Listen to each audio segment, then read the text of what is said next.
తెలంగాణ రాష్ట్ర ఆవిర్భావ దశాబ్ది ఉత్సవాలకు మాజీ ముఖ్యమంత్రి బీఆర్ఎస్ అధినేత కేసీఆర్ ను ప్రత్యేకంగా పిలవాలని ప్రభుత్వం నిర్ణయించింది. ఈ మేరకు ఆయనకు అందించే ఆహ్వాన పత్రికపై సీఎం రేవంత్ రెడ్డి స్వయంగా సంతకం చేశారు. జూన్ 2న ఉదయం 10 గంటలకు సికింద్రాబాద్ పరేడ్ గ్రౌండ్లో నిర్వహించే అధికారిక కార్యక్రమంలో పాల్గొనాలని ఆ లేఖలో కోరారు. సీఎం ఆదేశాల మేరకు ఆహ్వాన పత్రాన్ని రాష్ట్ర ప్రభుత్వ ప్రోటోకాల్ సలహాదారులు హర్కరా వేణుగోపాల్, ప్రోటోకాల్ విభాగం డైరెక్టర్ అరవిందర్ సింగ్ ఇవాళ కేసీఆర్ చేతికి అందించనున్నారు. దీనికోసం ఆయన అపాయింట్మెంట్ కూడా అడిగారు. ఇంటి వద్ద ఉంటే అక్కడకు, ఎర్రవెల్లి ఫామ్ హౌస్ లో ఉంటే అక్కడకు వెళ్లి ఆహ్వాన పత్రాన్ని ఇవ్వనున్నారు. వేడుకల సందర్భంగా ఉద్యమకారులకు పెద్దపీట వేయాలని రాష్ట్ర మంత్రివర్గం భావించింది. 2 సార్లు సీఎంగా పనిచేసిన కేసీఆర్ ను ప్రత్యేకంగా ఆహ్వానించాలని ప్రభుత్వం నిర్ణయించింది. కానీ కాంగ్రెస్ ప్రభుత్వం నిర్వహిస్తున్న ఉత్సవాల్లో కేసీఆర్ పాల్గొంటారా లేదా అనేది చర్చనీయాంశంగా మారింది. హాజరైతే సందేశం ఏమిస్తారు? గైర్హాజరై లిఖితపూర్వక సందేశం పంపిస్తారా?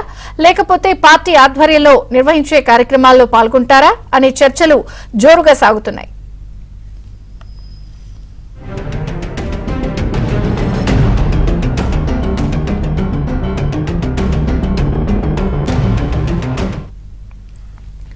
రెండు 2014లో రాష్ట్రం ఏర్పాటు నుంచి 2023 వరకు బీఆర్ఎస్ అధినేత సీఎం హోదాలోనే ఆవిర్భావ వేడుకల్లో పాల్గొన్నారు.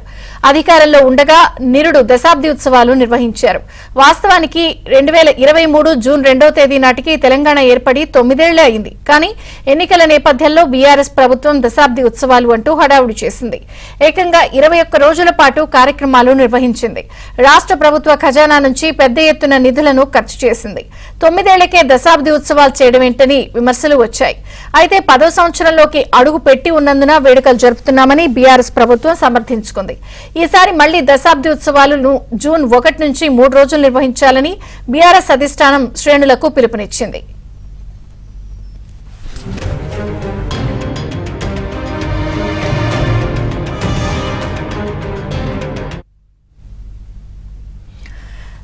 ఇవాళ ఇక తెలంగాణ రాష్ట్ర ప్రభుత్వం తరపు నుంచి కేసీఆర్ ని జూన్ 2వ తేదీన తెలంగాణ ఆవిర్భావ దినోత్సవ వేడుకలకు రావాల్సిందిగా ప్రత్యేకంగా ఆహ్వాన పత్రాన్ని కూడా సిద్ధం చేసింది. దీనికి సంబంధించి ప్రోటోకాల్ అధికారులు కూడా కేసీఆర్ ను పర్సనల్ గా వెళ్లి రాష్ట్ర ముఖ్యమంత్రి తరపున ఆహ్వానించే అవకాశం ఉంది.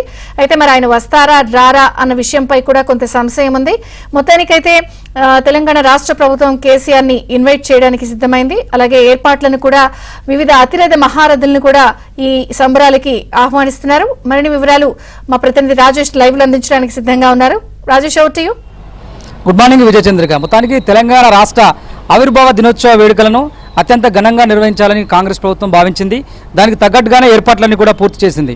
వాస్తవానికి జూన్ 2వ తేదీన అనేక కార్యక్రమాలు అనుకున్నప్పటికీ కేవలం జూన్ 2న సోనియా గాంధీ చేతుల మీదుగా జై జై హే తెలంగాణ జననీ జయ కేతనం అనేటువంటి సాంగ్ను విడుదల చేయడంతో పాటు ఆ రోజున సోనియా గాంధీతో పాటు మరికొద్ది మంది కాంగ్రెస్ పార్టీకి సంబంధించినటువంటి ఉన్నత శ్రేణి నేతలందరూ కూడా హాజరయ్యే అవకాశం ఉంటుంది. కాంగ్రెస్ పార్టీని ఉద్దేశించి, తెలంగాణ రాష్ట్రాన్ని ఉద్దేశించి, తెలంగాణ రాష్ట్ర ఆవిర్భావ దినోత్సవ వేడుకలను ఉద్దేశించి 5 నిమిషాల పాటు సోనియా గాంధీ ప్రసంగిస్తారు. వాస్తవానికి గడిచినసారి లాస్ట్ ఇయర్ ఇదే దశాబ్ది వేడుకల పేరిట బీఆర్ఎస్ ప్రభుత్వం అధికారంలో ఉన్నటువంటి సందర్భంలో దాదాపు రాష్ట్ర వ్యాప్తంగా అన్ని జిల్లాల్లో దాదాపు 42 రోజుల పాటు దశాబ్ది ఉత్సవాల పేరిట ఘనంగా వేడుకలు నిర్వహించింది.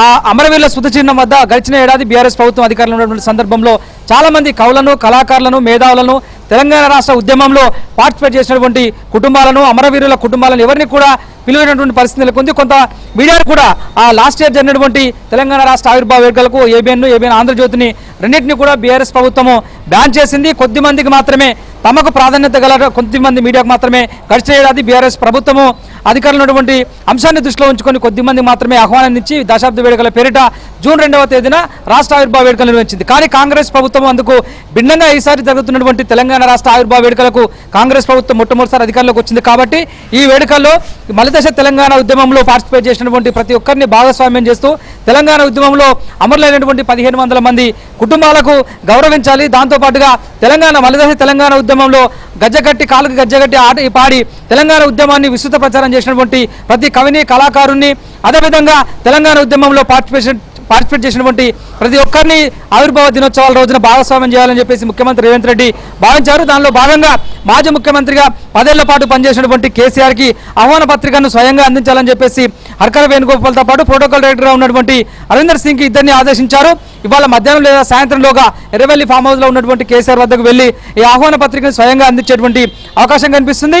అయితే దాదాపు ఇటు పార్టీ వర్గాల్లో అదేవిధంగా ప్రభుత్వ వర్గాలు చెప్తున్నటువంటి అంశం ప్రకారం మాజీ ముఖ్యమంత్రి హోదాలో కేసీఆర్ యొక్క ఆవిర్భావ వేడుకలకు రాకపోవచ్చు అనేటువంటి అనుమానం వ్యక్తం చేస్తున్నారు. ఎందుకంటే అదే రోజున జూన్ 1వ తేదీన అమరవీరుల స్థూపం నుంచి సెక్రటరియట్ వరకు పెద్ద ఎత్తున బీఆర్ఎస్ పార్టీ ర్యాలీ నిర్వహించాలని చెప్పేసి నిర్వహించింది. జూన్ 2వ తేదీన తెలంగాణ భవన్లో కేసీఆర్ ప్రసంగిస్తారు. జాతీయ జెండా అదేవిధంగా రాష్ట్ర జెండా ఆవిష్కరించేటువంటి కార్యక్రమాలను బీఆర్ఎస్ పార్టీ పెట్టుకుంది. కాబట్టి జూన్ 2వ తేదీన రాష్ట్ర ప్రభుత్వం ఇచ్చినటువంటి ఆహ్వానాన్ని మన్నించి కేసీఆర్ వస్తారా లేనటువంటి అంశం మాత్రం ఇప్పటివరకు ఎలాంటి స్పష్టత లేకపోయినప్పటికీ కూడా దాదాపుగా కేసీఆర్ ఈ కార్యక్రమానికి దూరంగా ఉండే అవకాశం ఉన్నట్లే తెలుస్తుంది. ఎందుకంటే గడిచినసారి అసెంబ్లీ సమావేశాల్లో కాంగ్రెస్ ప్రభుత్వం ప్రతిపాదించింది, అనేక అంశాల పట్ల సభావేదికగా చర్చించింది. కానీ ఆ సందర్భంలో పూర్తి స్థాయిలో కేసీఆర్ దూరంగా ఉండేటువంటి ప్రయత్నం చేశారు. కానీ ఈ సందర్భంలో కూడా మరోసారి రాష్ట్ర ప్రభుత్వం తరఫున అఫీషియల్గా పూర్తి స్థాయి ఇన్విటేషన్ ఇచ్చినప్పటికీ కేసీఆర్ వస్తారా అనేటువంటిది బీఆర్ఎస్ పార్టీ పైన కేసీఆర్ నిర్ణయం పైన మాత్రమే ఆధారపడి ఉంటుంది.